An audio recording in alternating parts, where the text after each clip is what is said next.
कृष्ण हरे हरे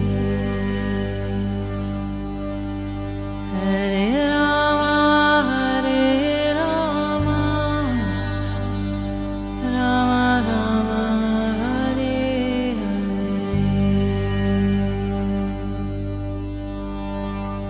नमस्कार, रेडियो मानव रचना 107.8 FM पर मैं हूं सरिता आपके साथ और शुरू हो चुका है प्रोग्राम आत्मदर्शन। जी हाँ, प्रोग्राम है जिसमें हम बातें करते हैं श्री कृष्ण की लीलाओं की, उस प्रभु को जानने की कोशिश करते हैं। और आजकल इस प्रोग्राम में हम जिस विषय पर चर्चा कर रहे हैं वो है श्रीमद् भागवतम के 100 उपाख्यान। उन उपाख्यानों का वर्णन कर रहे हैं और बहुत कुछ हम आपको अभी तक बता चुके हैं, बहुत सारी कथाएं ऐसी सुना चुके हैं जिसमें भगवान श्री कृष्ण की लीलाओं का वर्णन मिलता है। और इस प्रोग्राम में हमेशा की तरह अपना ज्ञान हमारे साथ बांटने के लिए स्टूडियो में मौजूद हैं रागलेखा दासी जी, चरणाश्रित युगाचार्य श्रीमद् भक्ति वेदांत नारायण गोस्वामी जी की शिष्या। रागलेखा दासी जी, आपका स्वागत है हमारे स्टूडियो में। हरे कृष्ण। रागलेखा दासी जी, हम बहुत कुछ जान चुके हैं आपसे, 100 उपाख्यानों का वर्णन कर रहे हैं श्रीमद् भागवतम के और बहुत कुछ सीखने को हमें मिलता है इन कथाओं से। ये जो चरित्र वर्णन हम कर रहे हैं, कथाएं जान रहे हैं, बहुत कुछ आपने बताया। प्रहलाद महाराज जी की कथा हमने जानी, वामन अवतार की कथा हमने जानी थी और पिछली बार हमने सागर चरित्र, भगीरथ चरित्र, गंगा अवतरण के बारे में आपसे जाना। तो आज हम बात करने वाले हैं परशुराम जी के चरित्र के बारे में। सभी जानते हैं, सभी ने अपने जो महाकाव्य हमारे पढ़े हैं, अगर हमारे ग्रंथ पुस्तकें पढ़ी हैं तो परशुराम जी का वर्णन बहुत जगह मिलता है। तो ये जो परशुराम जी है, इसके चरित्र का वर्णन आप कैसे करेंगे? जी, एक गादी ऋषि थे, उनकी कन्या का नाम था सत्यवती जी। तो ऋषि ने गादी से उनकी कन्या का मांगी।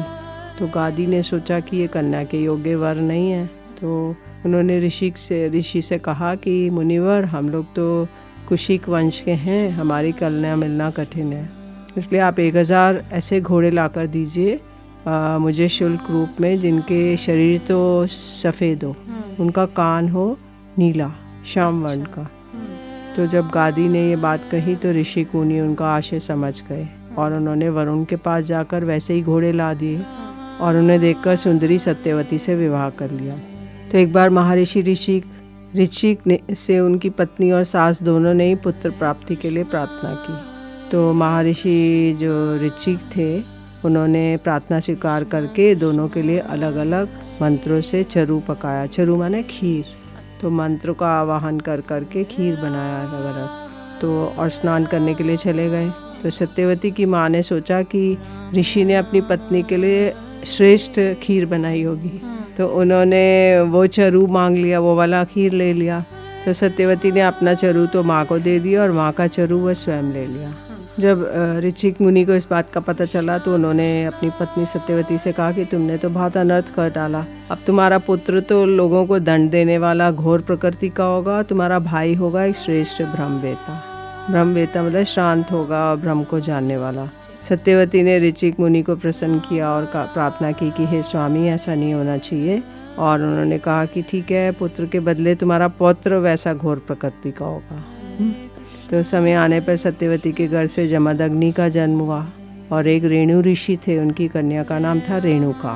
तो जमदग्नि ने उनसे विवाह किया। तो रेणुका के गर्भ से जमदग्नि ऋषि के वसुमान आदि कई पुत्र हुए और उनके सबसे छोटे थे पुत्र परशुराम जी। तो उन्होंने इस पृथ्वी को 21 बार क्षत्रियहीन किया, मतलब क्षत्रियों से उन्होंने कहा मैं क्षत्रियों का संहार कर डालूंगा। फिर यद्यपि क्षत्रियों का थोड़ा सा अपराध किया था, फिर भी वे लोग बड़े दुष्ट, ब्राह्मणों के अभक्त, रजोगुणी और विशेष करके तमोगुणी हो रहे थे। यही कारण था पृथ्वी के भार हो गए थे। इसके फलस्वरूप भगवान परशुराम ने उनका नाश करके पृथ्वी का भार उतार दिया। तो उन दिनों है वंश के अधिपति थे अर्जुन, और उन्होंने बहुत सी सेवा परिचर्या की भगवान नारायण की और दत्तात्रेय जी को प्रसन्न कर लिया। और उन्होंने उनको 1000 भुजाएं दे दी और कोई भी शत्रु से पराजित ना कर सके, और ये वरदान दिया उन्होंने जी। तो एक दिन जो सहस्त्र बाहु मतलब 1000 बाहु वाले अर्जुन शिकार खेलने के लिए गए, तो बड़े घोर जंगल में निकल गए। तो वहाँ पर उन्होंने जमदग्नि मुनि का आश्रम देखा। तो जमदग्नि मुनि के आश्रम में एक कामधेनु गाय रहती थी, तो उससे जो भी कामना करते थे वो दे देती थी। तो उसके प्रताप से उन्होंने सेना का, मंत्री का, वाहनों का और राजा का खूब स्वागत सत्कार किया, क्योंकि जो कामना करेंगे वो दे देंगी। तो उनसे उन्होंने अन्न मांगा, जल मांगा, सब कुछ दे दिया, बढ़िया बढ़िया। तो अब जो राजा, वो जो सहस्त्रबाहु अर्जुन था, उसने सोचा कि जमदग्नि का ऐश्वर्य तो मुझसे भी ज़्यादा बढ़ चढ़ कर है। उन्होंने कामधेनु को ही लेना चाहा। तो जमदग्नि मुनि से उन्होंने मांगा भी नहीं और अपने सेवकों को आज्ञा दी कि कामधेनु को छीन लो। तो अब सेवक बछड़े के साथ उसको बाँ कर रही थी कामधेनु, उसको बलपूर्वक अपनी राज्य में ले आए।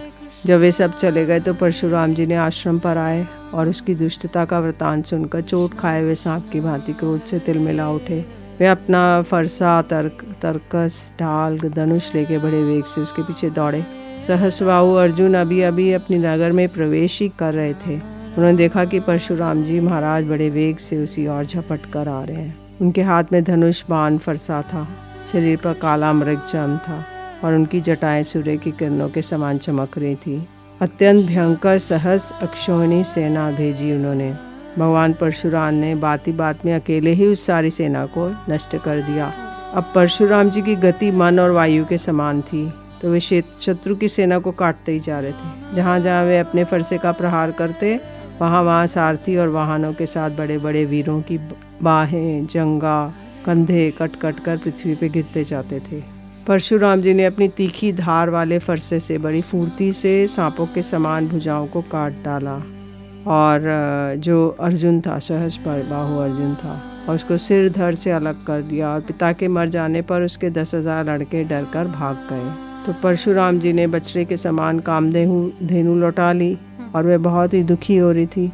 उन्होंने उसे अपने आश्रम पर लाकर पिताजी को सौंप दिया। अब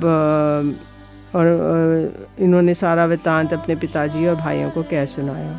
तो जमदग्नि कहने लगे कि हाय हाय परशुराम, तुमने तो बड़ा पाप किया। राम राम, तुम तो बड़े वीर हो, लेकिन तुमने इतना एक राजा का वध कर दिया। हम लोग ब्राह्मण हैं, क्षमा के प्रभाव से ही हम संसार में पूजने हुए हैं। तो आपके जो दादाजी ब्रह्मा जी भी क्षमा के बल पर ही ब्रह्मप्रद को प्राप्त हुए थे। तो आपने सार्वभौम राजा का वध ब्राह्मण की हत्या से भी बढ़कर है। जाओ, भगवान का स्मरण करते हुए तीर्थों का सेवन करो और पापों को धो डालो। उन्होंने ऐसी आज्ञा दी। तो एक दिन की बात है, परशुराम जी की माता रेणु गंगा तट पर गई और वहाँ पर उन्होंने एक गंधर्वराज चित्ररथ को देखा, जो कमलों की माला पहनकर अप्सराओं के साथ विहार कर रहा था। उनका मन कुछ चित्ररथ की ओर खिंच गया और हवन का समय हो गया था, वो बीत गया। वो जानकर वह जमदग्नि के शाप से भयभीत हो गई। तुरंत वहाँ से आश्रम पर चल गई। जमदग्नि मुनि ने जब अपनी पत्नी का मानसिक व्यभिचार जान लिया कि मन ही मन वो ऐसा कर रही है, तो उन्होंने क्रोध करके कहा कि मेरे पुत्रों, इस पापिनी को मार डालो। परंतु उनके किसी भी पुत्र ने उनकी आज्ञा स्वीकार नहीं की। तब उन्होंने पिता की आज्ञा से परशुराम जी ने माता के साथ सब भाइयों को भी मार डाला। परशुराम जी के इस काम से सत्यवती नंदन महर्षि जमदग्नि बहुत प्रसन्न हुए। उन्होंने कहा, बेटा तुम्हारी जो इच्छा हो वर मांग लो। परशुराम जी ने कहा, पिताजी मेरी माता और सब भाई जीवित हो जाएं और उन्हें इस बात का याद न रहे कि मैंने उन्हें मारा था। तो ये उन्होंने वरदान मांगा। परशुराम जी ने अपने पिताजी को तपोबल जानकर ही तो अपने सुहृदों का वध किया था। एक दिन की बात है, परशुराम जी अपने भाइयों के साथ आश्रम के बाहर वन की ओर गए हुए थे। ये अवसर पाकर बैर साधने के लिए सहस्त्रबाहु जो अर्जुन था उसके लड़के आए और वहाँ पर उसने महर्षि जमदग्नि की अग्निशाला में वो बैठे हुए थे और समस्त वृत्तियों से पवित्र कीर्ति भगवान के चिंतन में मग्न हो रहे थे। उन्हें बाहर की कोई सुध नहीं थी। उसी समय उन पापियों ने जमदग्नि ऋषि को मार डाला। अब वे बलपूर्वक महर्षि जमदग्नि का सिर काट कर ले गए। अब रेणुका जी बहुत दुखी थी और शोक से आतुर थी। तो वे छाती पीट पीट के जोर जोर से रोने लगी और चिल्लाने लगी, परशुराम, बेटा परशुराम, शीघ्र आओ। परशुराम ने बहुत दूर से माता का हा राम ये करुण क्रंदन सुन लिया और बड़े शीघ्रता से आश्रम पर आए। उन्होंने देखा कि पिताजी को मार डाले गए हैं। अब उन्होंने इस प्रकार विलाप करके उन्होंने पिता का शरीर तो भाइयों को सौंप दिया और स्वयं हाथ में फरसा लेकर शत्रुओं का संहार करने का निश्चय किया। परशुराम जी ने महिष्मती नगरी में जाकर सहस्त्रबाहु अर्जुन के पुत्रों के सिरों से नगर के बीचों बीच एक बड़ा भारी पर्वत खड़ा कर दिया। सारे मार डाले और इकट्ठे कर दिए। उनके रक्त से एक बड़ी भयंकर नदी बह निकली और उन्होंने अपने पिता के वध को निमित्त बनाकर 21 बार पृथ्वी को क्षत्रियहीन कर दिया। अच्छा। तो और कुरुक्षेत्र में समंतक पंचक में ऐसे ऐसे 5 तालाब बना दिए जो रक्त के जल से भरे हुए थे। उन सब का वध करके वो जल भर दिया और वो कुरुक्षेत्र में अभी भी है, समंतक पंचक के नाम से 5 जल के वो रक्त के कुंड बना दिए। परशुराम जी ने अपने पिताजी का सिर लाकर उनके धड़ से जोड़ दिया। अच्छा। महर्षि जमदग्नि की स्मृति रूप संकल्पमय शरीर की प्राप्ति हो गई। परशुराम जी से सम्मानित होकर वे सप्तऋषियों के मंडल में 7वें ऋषि हो गए। भगवान परशुराम आगामी मनवंतर में सप्तऋषियों के मंडल में रहकर वेदों का विस्तार करेंगे। जी, तो परशुराम के चरित्र का वर्णन किया गया। वैसे हम लोगों ने ये सुना देखा कहानियों में कि परशुराम जी क्रोधी ऋषि माने जाते थे और उनको क्रोध बहुत जल्दी आता था और इसीलिए ये जो चरित्र वर्णन उनका किया गया है ये आप सभी ने सुना। आगे और भी बहुत कुछ जानेंगे श्रीमद् भागवतम के 100 उपाख्यानों में। अगला कौन सी कथा हम सुनने वाले हैं रागले दासी जी से, लेकिन एक छोटे से ब्रेक के बाद सुनते हैं प्यारा सा भजन, फिर लौट कर आते हैं। आप जुड़े रहिए रेडियो मानव रचना 107.8 FM के साथ। Feel good, feel live.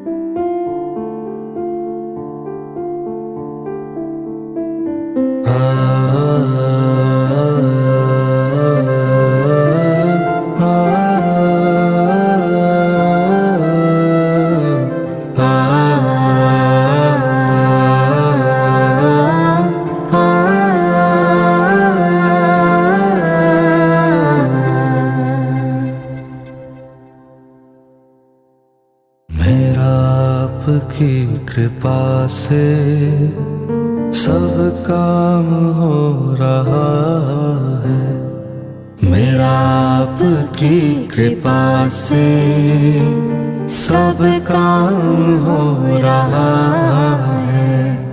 करते हो तुम कन्हैया, मेरा नाम हो रहा है। करते हो तुम कन्हैया, मेरा नाम हो रहा है। मेरा आपकी कृपा से सब काम हो रहा है, मेरा आपकी कृपा से सब काम हो रहा है।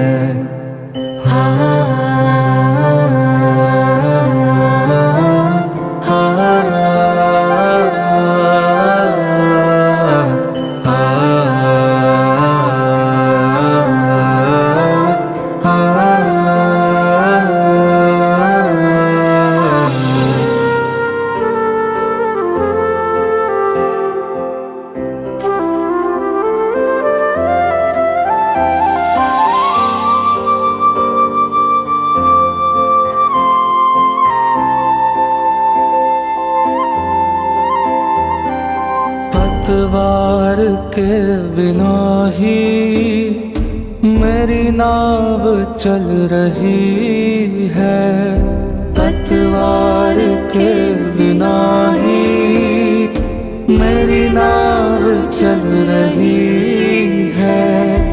हैरान है जमाना, मंजिल भी मिल रही है। हैरान है जमाना, मंजिल भी मिल रही है। करता नहीं मैं कुछ भी, सब काम हो रहा है। करता नहीं मैं कुछ भी, सब काम हो रहा है। करते हो तुम कन्हैया, मेरा नाम हो रहा है। करते हो तुम कन्हैया, मेरा नाम हो रहा है। मेरा आपकी कृपा से सब काम हो रहा है मेरा आपकी कृपा से, सब काम हो रहा है। मैं तो नहीं हूँ काबिल, तेरा पार कैसे पाऊं।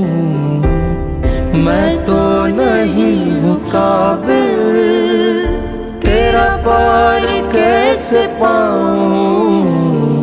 टूटी हुई वाणी से गुणगान कैसे गाऊं। टूटी हुई वाणी से गुणगान कैसे गाऊं। तेरी ही प्रेरणा से ये कमाल हो रहा है।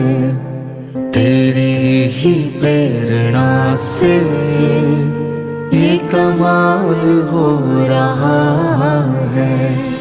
करते हो तुम कन्हैया, मेरा नाम हो रहा है। करते हो तुम कन्हैया, मेरा नाम हो रहा है। मेरा आपकी कृपा से सब काम हो रहा है। मेरा आपकी कृपा से सब काम हो रहा है।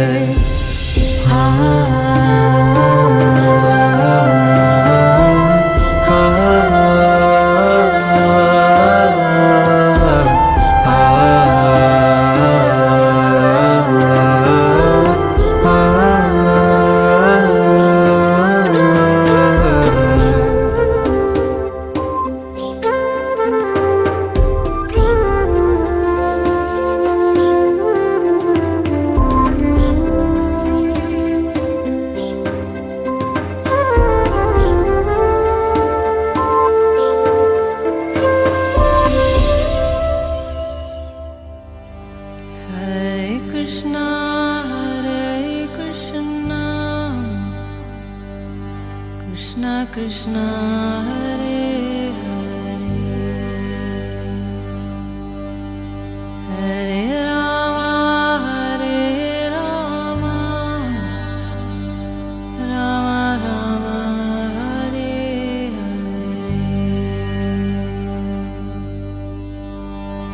स्वागत है आप सभी का एक बार फिर रेडियो मानव रचना 107.8 FM पर। मैं हूं सरिता आपके साथ और प्रोग्राम चल रहा है आत्मदर्शन, जहां हम जान रहे हैं रागलिखा दासी जी से श्रीमद् भागवतम के 100 उपाख्यानों का वर्णन। और इसमें हमने अभी जानी परशुराम जी की चरित्र कथा और आगे बढ़ते हैं। और इसमें अब रागलिखा दासी जी से हम जानेंगे ययाति का चरित्र। ये ययाति जी कौन थे, पहले आप हमारे श्रोताओं को बताएं। जी। एक राजा नहुष थे, उनके 6 पुत्र थे। यति, ययाति, संयाति, अयाति, वियति और कृति। तो नहुष अपने बड़े पुत्र यति को राज्य देना चाहते थे। उन्होंने स्वीकार नहीं किया क्योंकि वो राज्य पाने का परिणाम जानते थे। तो राज्य एक ऐसी वस्तु है जिसमें दाव पेच प्रबंध आदि में भीतर प्रवेश कर जाता है, उसमें आत्मस्वरूप नहीं समझ सकते। तो जब इंद्रपत्नी जो सची थी उसके साथ सहवास करने के चेष्टा के कारण नहुष को ब्राह्मणों ने इंद्रप्रस्थ से गिरा दिया और अजगर बना दिया। तब राजा के पद पर ययाति बैठे। ययाति ने अपने 4 छोटे भाइयों को 4 दिशाओं में नियुक्त कर दिया और स्वयं शुक्राचार्य जी की पुत्री देवयानी और दैत्यराज वृषपर्वा की पुत्री शर्मिष्ठा को पत्नी के रूप में स्वीकार करके पृथ्वी की रक्षा करने लगे। तो राजा परीक्षित ने पूछा, भगवान शुक्राचार्य जी तो ब्राह्मण थे और ययाति क्षत्रिय, तो ये ब्राह्मण कन्या और क्षत्रिय वर का प्रतिलोम विवाह कैसे हुआ? तो सुखदेव जी कहते हैं, दानवराज विश्वपर्वा की एक बड़ी माननीय कन्या थी, उसका नाम था शर्मिष्ठा। तो एक दिन वह गुरुपुत्री देवयानी और हजारों सखियों के साथ राजधानी के श्रेष्ठ उद्यान में टहल रही थी। उस उद्यान में सुंदर सुंदर पुष्पों से लदे हुए अनेक वृक्ष थे और इसमें एक बड़ा ही सुंदर सरोवर था। तो जलाशय के पास पहुंचने पर सुंदरी कन्याओं ने अपने वस्त्रों को घाट पर रखा और तालाब में प्रवेश करके एक दूसरे पर जल उलीच रही थी, क्रीड़ा करने लगी। उसी समय उधर से पार्वती जी के साथ बैल पर चढ़े हुए शंकर जी आए। तो उनको देखकर सबकी सब कन्याएं सकुचा गईं और झटपट सरोवर से निकलकर अपने अपने वस्त्र पहन लिए। शीघ्रता के कारण शर्मिष्ठा ने अनजाने में देवयानी के वस्त्र पहन लिए अपने समझकर। तो इस पर देवयानी क्रोध के मारे आग बबूला हो गई। उन्होंने कहा कि हम लोग ब्राह्मण में सबसे श्रेष्ठ भृगुवंशी हैं और मेरे पिता प्रथम तो असुर है, फिर तुम्हारे पिता तो असुर हैं और हमारे शिष्य हैं, और इस पर तुमने हम मेरे कपड़ों को पहन लिया। तो शर्मिष्ठा क्रोध से तिलमिला गई और उसने देवयानी को कहा, भिखारिन तू बहकी बहकी बातें कर रही है, तुझे कुछ अपनी बात का पता है? जैसे कौवे और कुत्ते हमारे दरवाजे पर रोटी के टुकड़े के लिए प्रतीक्षा करते हैं, वैसे ही तुम भी हमारे घरों की ओर ताकते रहते हो। शर्मिष्ठा की इस प्रकार कड़ी कड़ी बातों से गुरुपुत्री देवयानी का तिरस्कार किया और क्रोधवश उसके वस्त्र छीनकर उसे कुएं में ढकेल दिया देवयानी को। तो शर्मिष्ठा के चले जाने के बाद वहाँ पर शिकार खेलते खेलते राजा ययाति आ निकले। उन्हें जल की आवश्यकता थी, इसलिए कुएं में पड़ी हुई देवयानी को उन्होंने देख लिया। उस समय वे वस्त्रहीन थी, तो उन्होंने अपना दुपट्टा दे दिया और उसे हाथ से पकड़कर बाहर निकाला। तो देवयानी ने ययाति से कहा कि वीर शिरोमणि राजन, आपने मेरा हाथ पकड़ा है तो आप अब कोई दूसरा ना पकड़े इस हाथ को। तो बोले कि बृहस्पति का पुत्र था कच्छ, उसने मुझे शाप दिया था। तो एक बार क्या हुआ कि बृहस्पति का पुत्र कच्छ शुक्राचार्य जी से मृत संजीवनी विद्या पढ़ता था। अध्ययन समाप्त करके जब वह अपने घर को जाने लगा तो देवयानी ने उसे वरण करना चाहा, मतलब उसे विवाह करना चाहा, लेकिन गुरुपुत्री होने के कारण कच्छ ने उस प्रस्ताव को स्वीकार नहीं किया। इस पर देवयानी ने उसे शाप दे दिया, तुम्हारी पढ़ी हुई विद्या निष्फल हो जाए, जितनी भी तुमने मेरे पिताजी से विद्या सीखी है। कच्छ ने भी उसे शाप दिया, तो कोई भी ब्राह्मण तुम्हें पत्नी रूप में स्वीकार ना करेगा। इसीलिए ब्राह्मण से नहीं हो रही और राजा से हुई इसकी विवाह। तो इसलिए उसने कहा कि कोई ब्राह्मण तो मेरे को स्वीकार नहीं करेगा। तब राजा ययाति चले गए। देवयानी रोती रोती अपने पिताजी शुक्राचार्य के पास पहुंची। शर्मिष्ठा ने जो कुछ किया उसने कह सुनाया। शर्मिष्ठा के व्यवहार से भगवान शुक्राचार्य जी का मन भी उचट गया। अपनी कन्या देवयानी को साथ लेकर वे नगर से निकल पड़े। तो जब वृषपर्वा को पता चला कि उसके मन में ये शंका हुई कि गुरुजी कहीं शत्रुओं को जिता ना दे और मुझे श्राप ना दे दे, तो इसलिए उन्हें प्रसन्न करने के लिए पीछे पीछे गए। रास्ते में उनके चरणों पे सिर के बल गिर गए। भगवान शुक्राचार्य जी का क्रोध तो आधे क्षण का था। उन्होंने वृषपर्वा से कहा, राजन, मैं अपनी पुत्र देवयानी को नहीं छोड़ सकता, इसलिए इसकी जो इच्छा हो तुम पूरी कर दो, फिर मुझे लौट चलने में कोई आपत्ति ना होगी। देवयानी ने अपने मन की बात कही। उसने कहा, पिताजी, मुझे जिस किसी को दें, मैं जहाँ कहीं जाऊँ, शर्मिष्ठा अपनी सहेलियों के साथ मेरी सेवा के लिए वहाँ चले, मतलब राजा की बेटी। और शर्मिष्ठा ने अपने परिवार वालों को संकट देकर देवयानी की बात स्वीकार कर ली और वह अपनी 1000 सहेलियों को दासी के समान ले जाकर उसकी सेवा करने लगी। अब शुक्राचार्य जी ने देवयानी का विवाह राजा ययाति के साथ कर दिया और शर्मिष्ठा को दासी के रूप में देकर कहा, राजन, आप इसको अपनी सेज पर कभी मत आने देना। कुछ ही दिन के बाद देवयानी पुत्रवती हो गई और एक दिन शर्मिष्ठा ने ययाति से एकांत में सहवास की याचना की। देवयानी के 2 पुत्र हुए, यदु और तुर्वसु, और शर्मिष्ठा के 3 पुत्र हुए, ध्रुहु, अनु और पुरु। अच्छा, तो ये ययाति की देवयानी भी वो बनी और शर्मिष्ठा भी हुई। तो जब देवयानी को मालूम हुआ कि शर्मिष्ठा भी मेरे पति के द्वारा गर्भ रहा था, तो वह क्रोध से बेसुध होकर अपने पिताजी के घर चली गई। शुक्राचार्य जी ने भी क्रोध में भरकर ययाति से कहा कि तू अत्यंत स्त्री लंपट है, मंद बुद्धि है, झूठा है, जा तेरे शरीर में बुढ़ापा आ जाए जो मनुष्य को कुरूप कर देता है।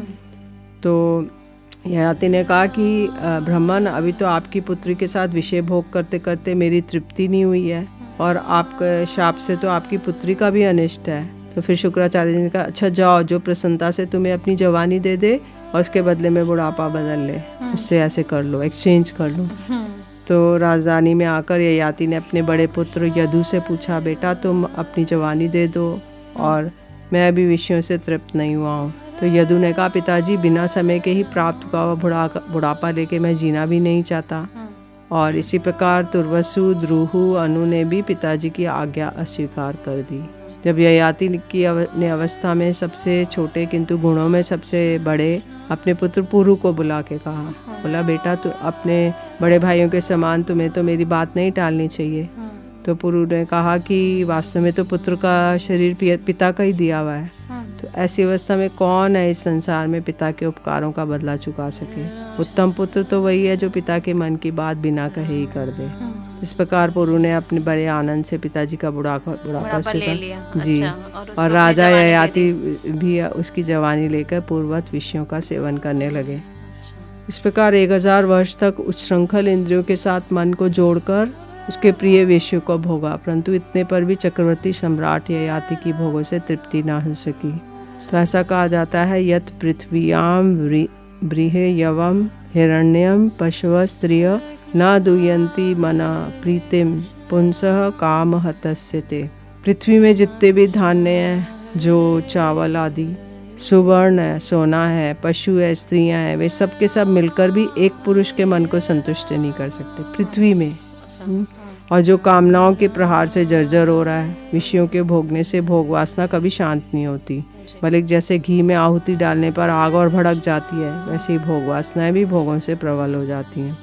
शरीर बूढ़ा हो जाता है लेकिन तृष्णा नित्य नवीन ही होती जाती है। तो मन वैसे ही रहता है, तो शरीर बूढ़ा होता है लेकिन मन वैसे ही जवान रहता है। तो इसलिए कहा जाता है कि अपनी माँ, बहन, कन्या के साथ भी अकेले एक आसन में सटकर नहीं बैठना चाहिए। इंद्रियां इतनी बलवान है कि बड़े बड़े विद्वानों को भी विचलित कर देती हैं, ऐसा श्रीमद् भागवतम में कहा गया है। कुछ समय के बाद राजा ययाति को बहुत ज़्यादा विरक्ति हो गई और उन्होंने अपनी पत्नी से इस प्रकार कहा और पुरु को उसकी जवानी लौटा दी और उसका बुढ़ापा ले लिया, अपना बुढ़ापा ले लिया और सारे भूमंडल की समस्त संपत्तियों से योग्यतम पात्र पुरु को राज्य पे अभिषेक करा और उसके बड़े भाइयों के उसके अधीन बनाकर वे वन में चले गए। अच्छा, तो सैचुरेशन है, कभी भी वो पॉइंट आ सकता है। क्योंकि उन्होंने इतने सालों तक देखा कि मतलब जो वासना है वो शांत नहीं होती है, तो उनको ये रियलाइज हुआ और उन्होंने अपने बेटे की जवानी तो घी में जैसे अग्नि में घी डालते हैं तो और प्रज्वलित होता जाता है, तो वासनाएं भोगों से और ज्यादा बढ़ रही थी, शांत नहीं हो रही थी। तो ययाति का चरित्र वर्णन इस तरह से किया गया है श्रीमद् भागवतम में। हमने अब जाना रागलेखा दासी जी से। तो दोस्तों, आज प्रोग्राम आत्मदर्शन में बस इतना ही। अगले एपिसोड में और भी बहुत कुछ जानेंगे श्रीमद् भागवतम के उपाख्यानों के बारे में, लेकिन अभी के लिए रागलेखा दासी जी आपका बहुत बहुत शुक्रिया हमारे स्टूडियो में आने के लिए। हरे कृष्णा। रेडियो मानव रचना 107.8 FM पर मुझे अब इस प्रोग्राम से दीजिए इजाजत और सुनते रहिए आने वाले अन्य प्रोग्राम्स को। Feel good, feel live.